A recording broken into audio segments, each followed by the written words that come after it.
Voz de la Patria Grande.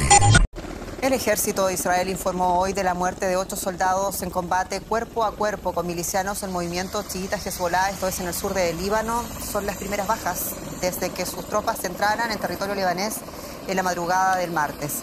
Según la prensa israelí, al menos 5 soldados resultaron heridos. La milicia islamista confirmó por primera vez estar combatiendo contra el ejército israelí en territorio libanés. Israel afirmó estar desplegando infantería regular y unidades blindadas. Además, volvió a bombardear el sur del Líbano y la capital Beirut para detener los ataques transfronterizos. Hezbollah reivindicó el lanzamiento de misiles contra la ciudad de Haifa en el norte de Israel.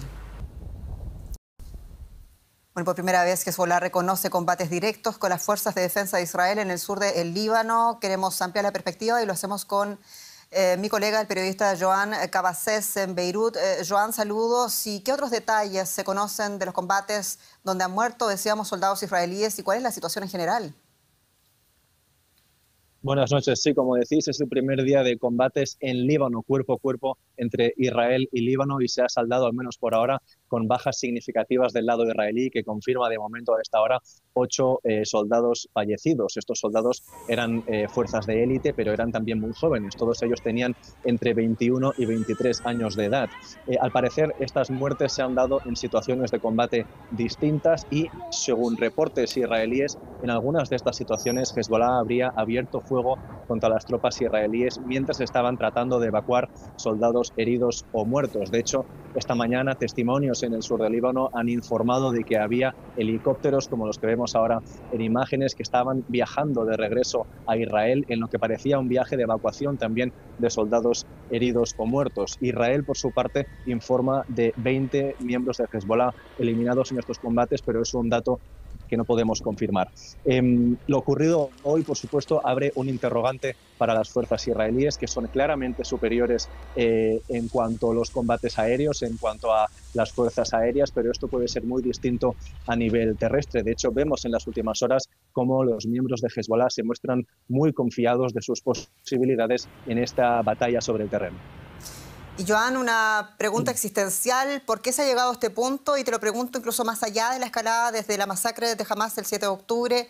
¿Qué pasó con esa resolución de la ONU tras la guerra de 2006, donde no solo se llamaba al desarme de Hezbollah, sino también al resguardo de esa llamada línea azul por parte de las llamadas fuerzas provisionales de la ONU?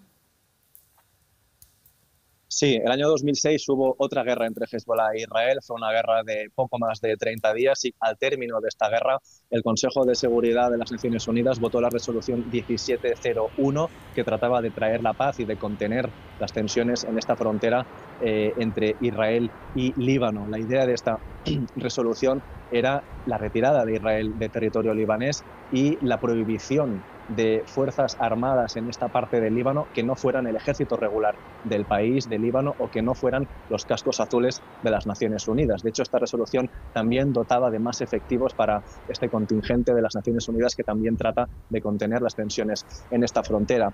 Pero casi 2 décadas después, la realidad es que esta resolución no ha contentado a nadie. Es decir, los israelíes están frustrados porque ven evidente que Hezbollah continúa armado en esta parte del sur del Líbano, en incumplimiento claro de esta resolución, y los libaneses están también frustrados porque perciben que en momentos de ofensivas israelíes como la que estamos viendo estos días, perciben una cierta dejación de funciones por todo aquello relativo a las Naciones Unidas, incluyendo estos mismos cascos azules, con lo cual vemos como la buena intención de esta resolución, insisto, casi 2 décadas después, sigue sin acontentar a ninguna de las dos partes y sigue sin frenar estas tensiones bélicas.